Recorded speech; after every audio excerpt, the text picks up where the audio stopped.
د ملګرو ملتونو د بشري چارو د همغږۍ اداره اوچا وایي چې افغانستان لا هم د ورښتونو له اوسط څخه ټیټې کچې سره مخ دی. یو شمېر بزګران وایي چې سږ کال د ورښتونو بېساري کمښت د افغانستان په ډېرو ولایتونو کې د کرنې پر وړاندې جدي ننګونه رامنځته کړې ده.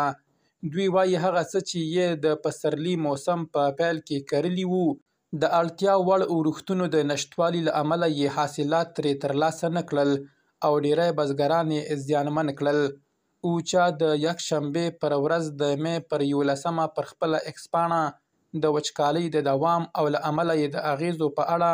په ځانګړې توګه د فاریاب په څېر ولایتونو کې اندېښنه څرګنده کړې ده. وړاندې راغلي چې فاریاب یو له هغو ولایتونو دی چې په تېرو څو کلونو کې یې تر ټولو بد شرایط تجربه کړي دي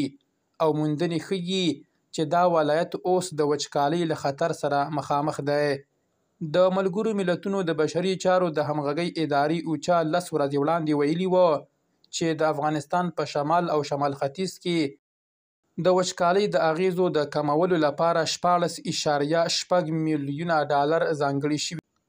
او په دې اقدام کې 4 ولایتونه فاریاب، سرپل، تخار او بدخشان شامل دي چې په ټکو یې دا ولایتونه لا هم له دوامدارې وچکالۍ سره مخ دي.